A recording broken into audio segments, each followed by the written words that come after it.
पिछले क्लास में हम लोग जहाँ तक पढ़े थे उसमें हम लोग कंप्लीट किए हैं केमिकल रिएक्शन, रिएक्टेंट के बारे में जाने, प्रोडक्ट के बारे में जाने।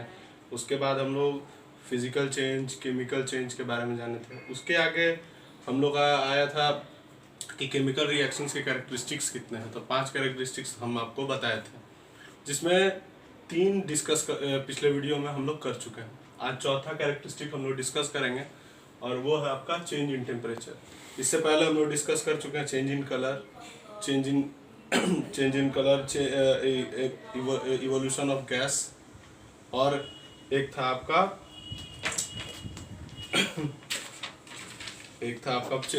Formation of precipitate. अब नेक्स्ट जो आज है उसमें चेंज इन टेम्परेचर में चेंज का मतलब होता है 2 तरीके से। एक या तो राइज करना यानी बढ़ना, और या तो घटना यानी हमारे जितने भी रिएक्शंस हैं, कुछ ऐसे रिएक्शंस हैं जिनमें या तो हमको टेम्परेचर की ज़रूरत पड़ेगी या तो उनमें से टेम्परेचर बाहर निकलेगा। दैट मीन्स या तो उसमें राइज इन टेम्परेचर होगा या तो फॉल इन टेम्परेचर होगा। तो इसी के बेसिस पर रिएक्शन 2 तरीके से। पहला चेंज इन टेम्परेचर को हम लोग बांटे 2 टाइप में, एक राइज इन टेम्परेचर और दूसरा है fall in temperature. Rise in temperature को ही एक्सोथर्मिक रिएक्शन कहते हैं। जिस रिएक्शन में टेम्परेचर राइज होता हो उसको एक्सोथर्मिक रिएक्शन बोलेंगे। दूसरा है फॉल इन टेम्परेचर। कुछ ऐसे रिएक्शन है जिनमें हमको खुद हीट देना पड़ता है, बिना हीट दिए वो कंप्लीट रिएक्शन नहीं हो पाएगा, तो ऐसे को एंडोथर्मिक कहते हैं।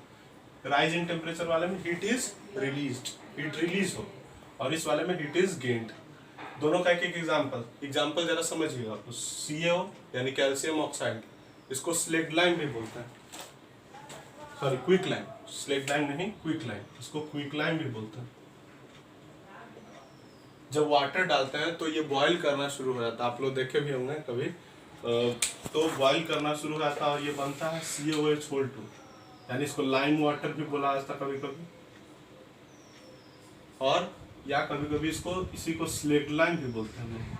तो ये सब वर्ड यदि इस्तेमाल हो तो आप लोग समझिएगा। तो स्लेग लाइन, और उसके साथ साथ हीट रिलीज होता है।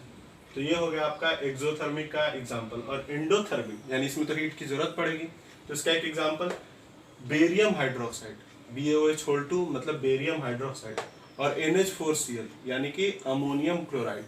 ये जब रिएक्ट करेगा तो इसके रिएक्शन के लिए हमको हीट देना पड़ेगा, और हीट देंगे तो प्रोडक्ट हमारा बनेगा BaCl2 यानी बेरियम क्लोराइड, अमोनिया और वाटर। यहाँ पर कुछ जगह पे आपको यहाँ पर इन सब को हटा करके अमोनियम हाइड्रोक्साइड भी लिखा मिलता है।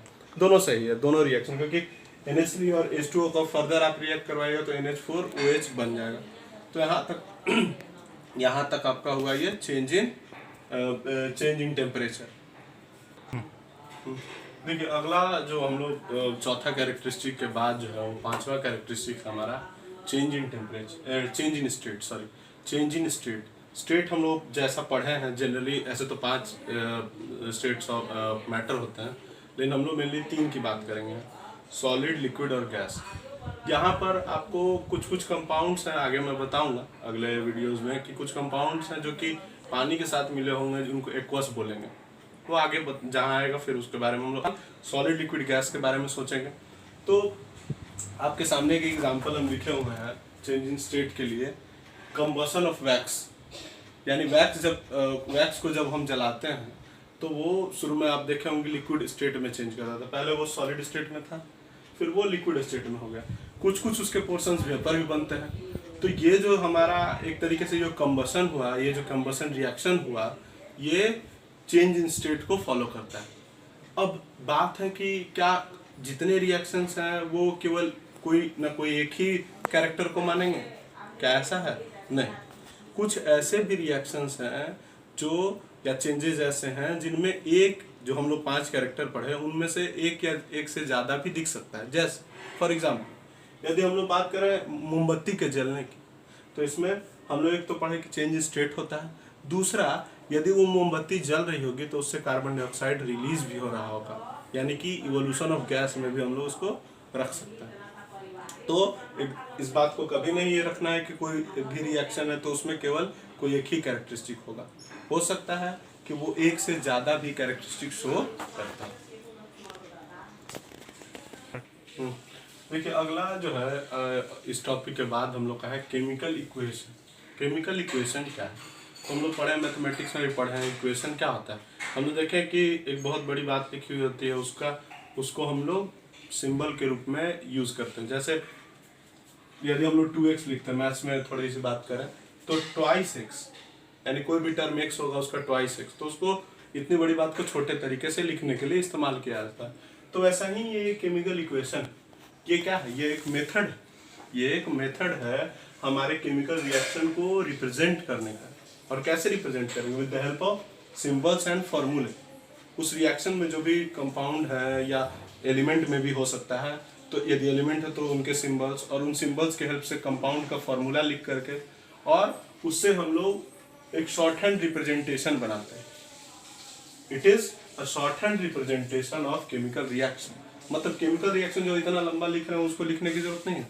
उसके बदले में उन सब कंपाउंड्स के या उनमें जो रिएक्शंस में जो जो इन्वॉल्व रिएक्टेंट्स हैं और जो प्रोडक्ट बन रहा है, उन सब को केवल उनके फॉर्मूले के रूप में या सिंबल के रूप में लिख करके देखने। फॉर एग्जाम्पल आपके सामने है, जिंक जब सल्फ्यूरिक एसिड से रिएक्ट करता है तो वो बनाता है जिंक सल्फेट और हाइड्रोजन गैस रिलीज होता है। अब इस बात को हम लोग ये वर्ड इक्वेशन में लिखें। अब इसको जब हम यदि केमिकल इक्वेशन के रूप में लिखना चाहते हैं तो बस कुछ नहीं, उसके सिंबल्स को लिख दीजिए। फॉर एग्जांपल जिंक का सिंबल होता है Zn, सल्फ्यूरिक एसिड को हम लोग H2SO4 से लिखते हैं, ये उसका फॉर्मूला हो गया।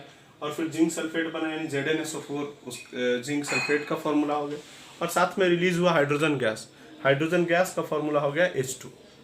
तो ये हो गया हमारा कंप्लीट की केमिकल इक्वेशन क्या है। तो एक शॉर्ट हैंड रिप्रेजेंटेशन है, इसमें हम लोग सिंबल और केमिकल रिएक्शन को लिखने का एक तरीका है।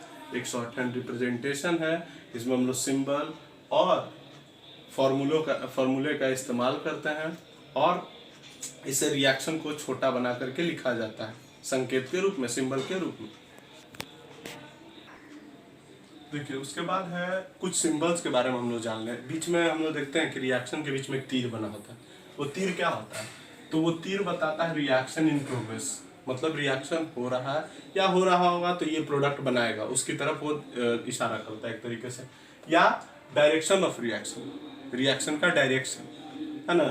और उसके ऊपर कुछ चीज़ें लिखी हुई होती है, वो उसके बारे में कुछ स्पेशल इन्फॉर्मेशन देता है। और वो आगे हम लोग पढ़ेंगे कि कैसे हम रिएक्शन को इन्फॉर्मेटिव बनाएंगे। ठीक है, ज़्यादा इन्फॉर्मेटिव बना सकते हैं, तो इसके बारे में आगे जानेंगे, आगे वाले वीडियोज़ में आएगा ये। उसके बाद एक सिंबल ऐसा होता है दोनों तरफ, इसका मतलब होता है रिवर्सिबल रिएक्शन का सिंबल। कुछ रिएक्शंस आप आगे चल के पढ़िएगा जो बोथ डायरेक्शंस में होते हैं, मतलब इधर से उधर भी हो सकता है, उधर से इधर भी हो सकता है। तो ऐसे रिएक्शंस में हम लोग रिवर्सिबल का इस्तेमाल करते हैं। अब है हमारा, ठीक यहाँ तक तो क्लियर हो गया। अब है कि हमारे जो केमिकल इक्वेशन है, क्या वो एक ही टाइप के होते हैं या उनके कितने टाइप्स होते हैं? तो टाइप्स उनके दो हैं। पहला अनबैलेंस्ड केमिकल इक्वेशन और दूसरा है बैलेंस्ड केमिकल इक्वेशन। अब ये अनबैलेंस्ड और बैलेंस्ड क्या है, तो इसके बारे में अभी जानते हैं। देखिए उस सबसे पहला जो हम लोग पढ़े थे टाइप, उसमें एक है अनबैलेंस्ड और एक बैलेंस्ड। सबसे पहले अनबैलेंस्ड के बारे में जानते हैं।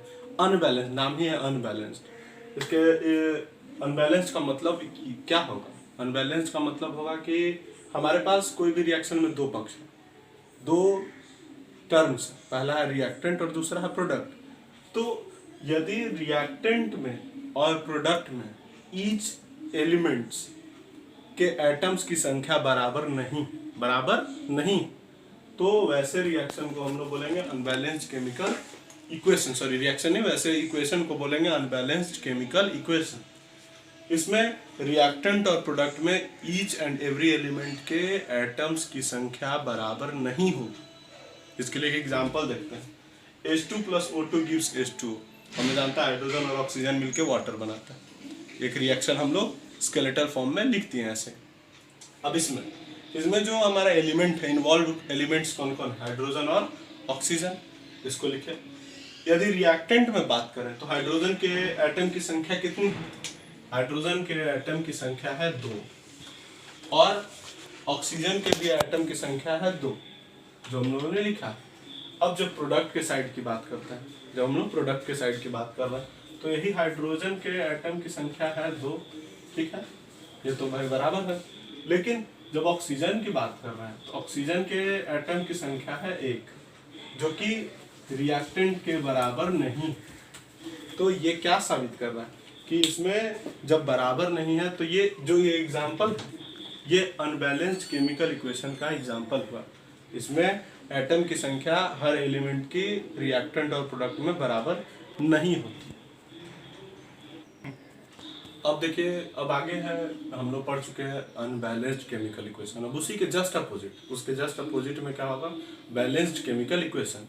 बैलेंस्ड केमिकल इक्वेशन मतलब एवरीथिंग शुड बी बैलेंस्ड। अब इसमें क्या होगा, number of atoms of each and every element should be equal on both reactant and product side.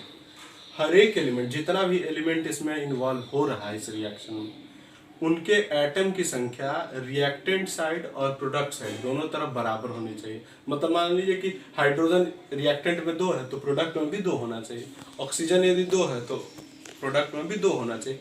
इस ढंग से यदि किसी इक्वेशन में दोनों तरफ रिएक्टेंट के साइड में एलिमेंट्स के एटम की संख्या, नंबर ऑफ एटम्स यदि इक्वल है प्रोडक्ट के साइड, देन ऐसे इक्वेशंस जो है वो बैलेंस्ड केमिकल इक्वेशंस बोले जाएंगे। इसका एक example, zinc, Zn for zinc और सल्फ्यूरिक एसिड। जिंक और सल्फ्यूरिक एसिड जब रिएक्ट करता है तो बनाता है जिंक सल्फेट और हाइड्रोजन गैस। ये रिएक्शन हम लोग थोड़ा देर पहले भी इस वीडियो में जिक्र कर चुके हैं। बस देखेंगे इसमें इन्वॉल्व एलिमेंट्स कौन कौन है। जिंक है, हाइड्रोजन है, जिंक है, हाइड्रोजन है, सल्फर है और ऑक्सीजन है। इन सबको मैंने यहाँ लिख लिया है अलग अलग। ये डिफरेंट टाइप्स ऑफ एलिमेंट्स इस रिएक्शन में भाग ले रहे हैं। अब जरा इनकी संख्या देखें। रिएक्टेंट साइड में बात करें तो जिंक कितना ठो है, 1 ठो है। हाइड्रोजन कितना है, 2 ठो है यहाँ। सल्फर कितना ठो है, 1 ठो है यहाँ। ऑक्सीजन कितना ठो है, तो 4 है। तो इतने हो गए। अब प्रोडक्ट साइड जब जाके देखते हैं तो Zn की बात करें तो Zn प्रोडक्ट साइड कितना ठो है एटम उसका, 1। हाइड्रोजन का एटम का संख्या प्रोडक्ट साइड 2 है, सल्फर 1 है और ऑक्सीजन 4 है। तो जरा देखिए, ये बराबर है, ये बराबर है, ये बराबर है और ये भी बराबर है। यानी हर एक एलिमेंट के एटम की संख्या रिएक्टेंट और प्रोडक्ट में इक्वल। इसका मतलब ये जो इक्वेशन है it is a balanced chemical equation. अब आगे हम लोग जानते हैं कि क्यों इक्वेशन को बैलेंस करेंगे। तो इक्वेशन को बैलेंस इसलिए हम लोग करेंगे क्योंकि हम लोग 9th में पढ़े थे, जब केमिकल कम्बिनेशन पढ़ रहे थे। कौन दिए थे केमिकल कम्बिनेशन का लॉ, एंटोइन लेवोजियर, जिनको फादर ऑफ केमिस्ट्री बोलते हैं हम लोग। तो वो दो मेनली, ऐसे तो 3 पढ़ना था लेकिन 3 था लेकिन 2 ही पढ़े थे हम लोग। उसमें जो एक था कि law of conservation of mass, उसमें उन्होंने बताया था कि कोई भी रिएक्शन होगा तो प्रोडक्ट साइड का जो मास है वो रिएक्टेंट साइड के मास के बराबर होगा। यानी रिएक्टेंट साइड का मास और प्रोडक्ट साइड का मास बराबर होगा, ठीक है। यानी कि रिएक्टेंट का मास ऑफ रिएक्टेंट वो किसके बराबर होगा, मास ऑफ प्रोडक्ट।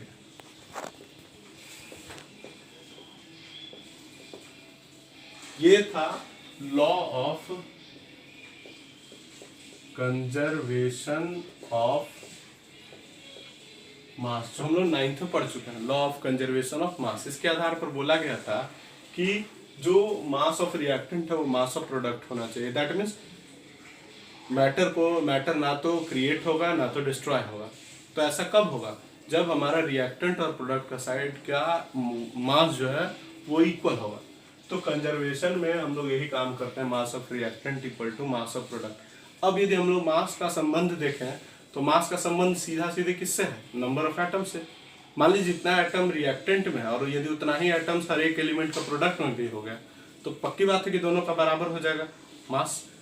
यानी mass of reactant equal to हो जाएगा मास ऑफ प्रोडक्ट। यही कारण है, this is the cause for balancing a chemical equation. इसीलिए हम लोग हमेशा जो है अनबैलेंस्ड इक्वेशन नहीं लिखते हैं, उसको हमेशा बैलेंस करते हैं। और कभी कभी क्वेश्चन भी आता है बैलेंस करने के लिए।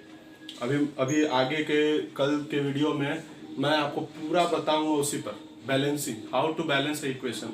एक एग्जांपल भी अभी हम लोग देख लेते हैं, लेकिन कल जो है उस वीडियो में मैं 4-5 उसी की बात करूंगा, balance, how to balance equations, 10 example, 5-10 example के द्वारा, और कुछ आपको लगभग 50-60 बैलेंसिंग भी सिखाऊंगा, ठीक है।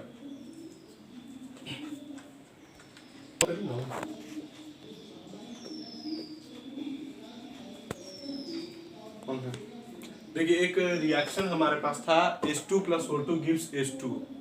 इसमें सीधी बात है कि ये तो अनबैलेंस्ड इक्वेशन है, क्योंकि हाइड्रोजन इधर 2 है, हाइड्रोजन इधर भी 2 है, रिएक्टेंट में हाइड्रोजन 2 है और प्रोडक्ट में भी हाइड्रोजन 2 है। लेकिन ऑक्सीजन रिएक्टेंट में 2 एटम उसका और प्रोडक्ट में 1 है। तो हाउ टू बैलेंस, पहला तो हम लोग जान चुके कि बैलेंसिंग है क्या एक्चुअली में। तो बैलेंसिंग है number of atoms on the reactant side को प्रोडक्ट साइड के एटम्स के, एलिमेंट्स के एटम की संख्या के बराबर करना। तो कैसे करेंगे हम लोग? देखिए बहुत सारे बुक्स में आप लोग को दिखेगा कि कहीं बोलेगा हाइड्रोजन को बैलेंस कीजिए, कहीं बोलेगा ऑक्सीजन को बैलेंस कीजिए। सबसे बड़ा अभी जो मेन चलता है वो हमारे, इसका सबसे मूल मंत्र है इसको सीखने का, heat and trial method. Heat and trial method आप लोग ये लीनियर इक्वेशन जब बनाना शुरू किए होंगे तो उसमें पहले सिखाया गया वो 6 या 7 क्लास में, कि वैल्यू अलग अलग एक्स का पुट करके देखो, जिसमें LHS और RHS इक्वल हो जाएगा, वही हो जाएगा आपका वैल्यू। तो ऐसे ही हम लोग heat and trial method generally इसमें इस्तेमाल करेंगे।